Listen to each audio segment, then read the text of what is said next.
Today, we're going to look at the topic of moral emotions. And emotions are really important because they influence what we do, and some of these emotions have an influence on what we do that we consider either right or wrong. Therefore, they're called moral emotions. Let's start off by talking about what do we mean by emotions. Emotions are these automatic cognitive responses to a triggering event. They're not rational thoughts, they're feelings that we experience, and these feelings, these emotions, prepare us for action.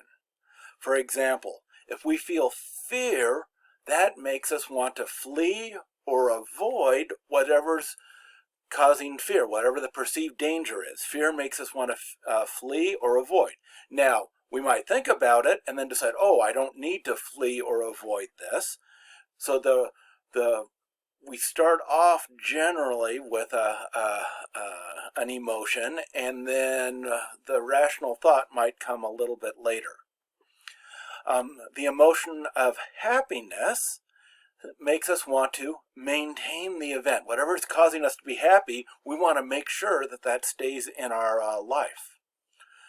Disgust is another example where if we feel disgust, like if we're walking on the sidewalk and we step in something that we don't want to step in, we want to get rid of that perceived danger or something that's causing us to feel disgust, and make sure that it's no longer on our shoe or any place else that will cause us problems. So some of these actions are especially associated with moral values, what we think is right or what we think is wrong, and these are called moral emotions. And there's three families of moral emotions that we're going to look at. The condemning emotions, where we dislike something, suffering emotions associated with something going wrong, and praising emotions, where we see something that's good and worthy of praise. So let's start off with condemning emotions.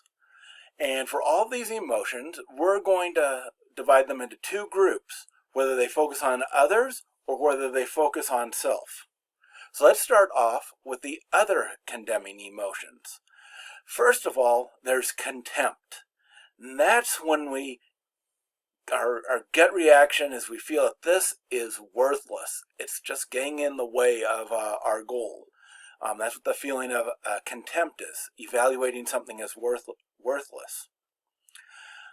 We can also feel anger towards somebody. That's evaluating something as actively dangerous, something that's standing in our way, and it is intentionally preventing us from accomplishing our goals. Another condemning emotion can be disgust, and that'd be evaluating something as passively dangerous. Now, certainly we can feel disgust towards inanimate material, foods we don't like, scenes that we don't like, but often we can also feel disgust towards individuals who have certain behaviors, and we evaluate those dangers as being passively dangerous, and we can feel disgust. So those are emotions where we condemn other people, but there's also self-condemning emotions. For example, there's guilt, and guilt is what we feel when we fail to meet our own personal standards. We know we were supposed to have done right, but we didn't do it. We can feel guilty. Another self-condemning emotion is shame. And shame is when we fail to meet community standards. Maybe people have expectations for us and hopes for us, and they're expecting us to finish a school program or to be the first one in the family to do something, but we fail to do it. We can feel shame if we don't meet up to community standards. And then a weaker form of self-condemning that is less closely tied with moral standards is embarrassment. And that's kind of like a public display of our imperfections. if we perform some bodily function that we're not supposed to in public because we just don't have the inner strength or something like that, we can feel embarrassment. And we feel really bad about ourselves, about our actions, because we're imperfect. So those are the self-condemning condemning emotions. Now, all of these condemning emotions, like I said, emotions prepare us for action. So these condemning emotions prepare us for things like hurting others or hurting ourselves, punishing others or punishing ourselves, stopping whatever the triggering event is, changing the triggering event so that it no longer results in condemnation, or simply removing whatever causes that emotion from our lives. So that's some of the actions that condemning emotions prepare us for. Now, the second big group of moral emotions has to do with suffering emotions. Suffering is when we experience when we or someone else experiences some type of pain. So if we see other people suffering, the emotion that we tend to feel is compassion. We want to do something to relieve that pain. Now, most of us are really familiar with self-suffering, the suffering that we experience in ourselves. And so that involves pain, which can be physical or emotion, sadness when we're disappointed with the outcome, or fear and anxiety when we anticipate pain and sadness coming into our lives. So what do these suffering emotions prepare us for?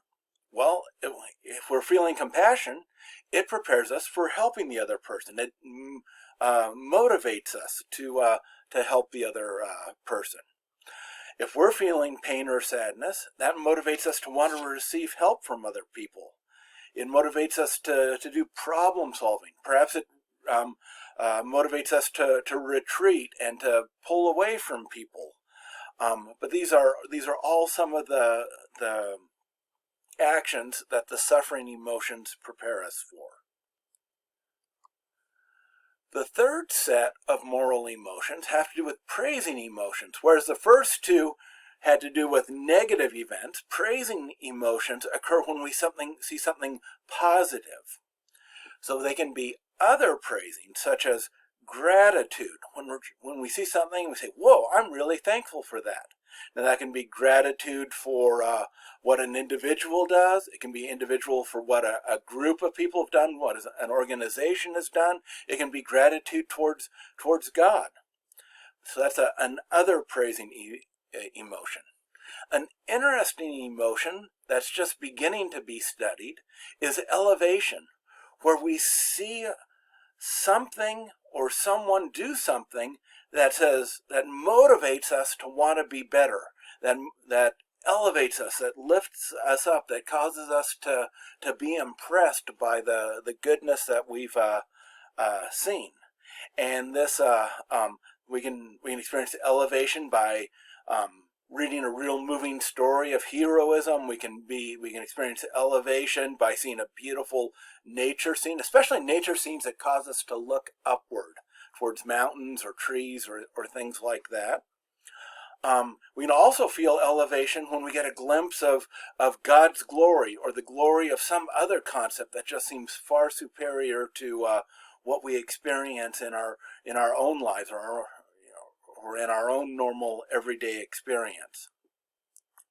Another praising emotion is affection, and that's when we find someone or see someone where we want to stay with them and form a relationship with them. So we express what we appreciate about that person and demonstrate our praise and positive emotions towards that person. So those are other praising emotions. There can also be self-praising emotions, and the most common one there is pride, which can be in a mild form, being proud of accomplishing some goal, but it can quickly move into arrogance, believing that one is superior to others. So these are praising emotions, and the praising emotions prepare us for affirming something, serving others, loving others. But in the case of the self-praising emotions, it can also lead to dominating. If we believe that we're better than others, that we know better than others, that gives us that emotion motivates us to dominate them, because we can believe that we're better than what they want, and what we want for them is more important than what they want for themselves. So how do these moral emotions relate to organizational ethics? How people act in organizations, whether either in an ethical or an unethical way. The first point I want to emphasize is that people's behavior, whether it be ethical or unethical, is strongly influenced by their emotions. So if we see somebody do something that's either ethical or unethical, we can say, oh, they probably did that because of some emotion that they were fearing.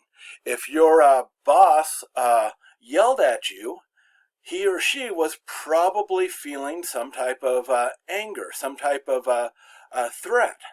And that's why your supervisor yelled at you or fired you, or worse.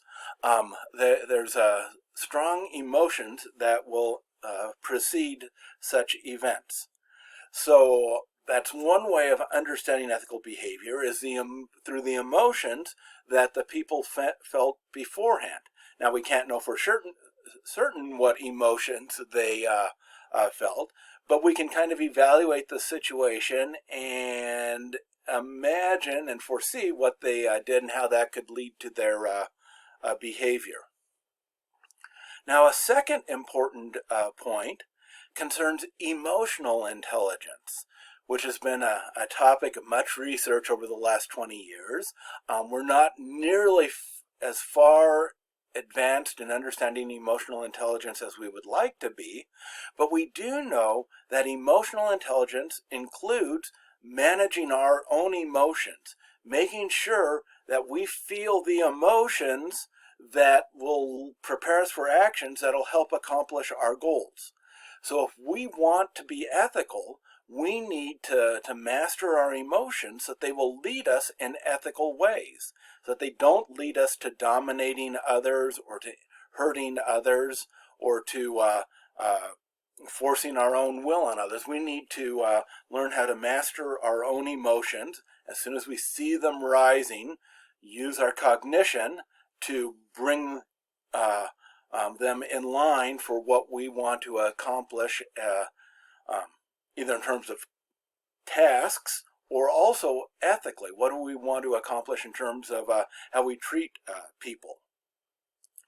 But then emotional intelligence also includes managing the emotions of others. So if we don't want our boss to yell at us, we need to learn how to manage our boss's emotions so that he or she doesn't get angry. We talked a lot about in the previous lessons about virtues, and one of the virtues was gentleness. The idea of interacting with somebody so as to not create strong negative reactions. And so emotional intelligence is knowing how to manage the emotions of others so that they respond in a constructive way, not in a destructive way.